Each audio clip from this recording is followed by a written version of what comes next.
back.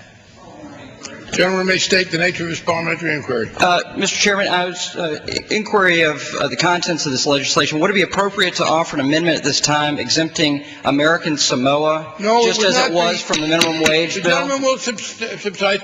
It would not be under the rule that was adopted appropriate to offer an amendment at this time. So an amendment. No, the gentleman has asked the parliamentary inquiry and he's received the answer.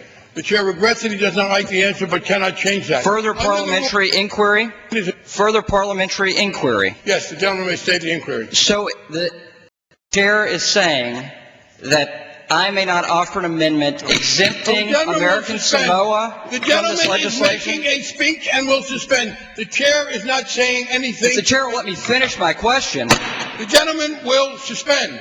The chair has answered the gentleman's question, not by the chair's own decision, but by the rule. The rule does not provide for amendments. That is the answer to the gentleman's question.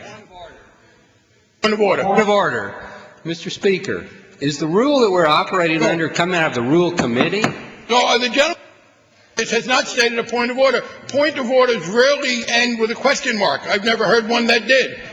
Parliamentary inquiry. The point is that the House has adopted procedures which do not allow amendment. Therefore, members will now proceed and the chair will recognize who wishes to yield time. Another point of order. The gentleman will state the point of order.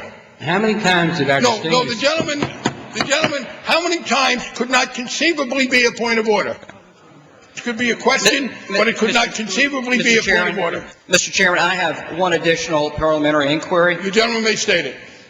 Is American Samoa exempted from this bill before us on the House floor? The chair will respond to the gentleman. That is not a parliamentary inquiry. That is an amendment about the substance of a bill.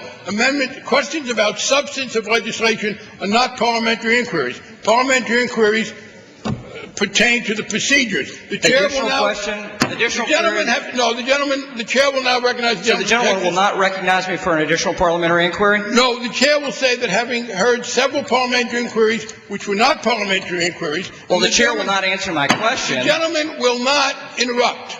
The gentleman asked several, he said, parliamentary inquiries. The chair answered them. The gentleman has tried to respond by making speeches which are not in order at this point. If the gentleman wishes to get time from the controller of the time to make his remarks. Additional inquiry?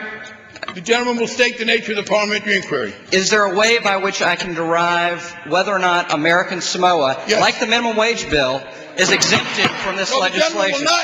While the chair is presiding, the gentleman will not make speeches in the guise of a parliamentary inquiry. He has asked a legitimate one. Can he find out, how does he find out that information? The answer is as follows. He asks the gentleman on his side who controls debate time to yield him time. He may then, with that time, under the rule, make the question. The other way I could say that the gentleman could find out would be by reading the bill.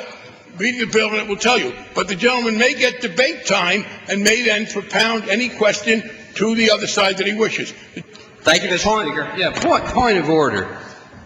My point of order is the distinguished speaker, when he was in the minority, numerous times made points of order that were...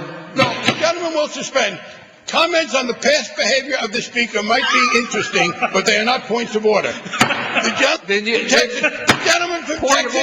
gentleman from Texas was out of order in the past.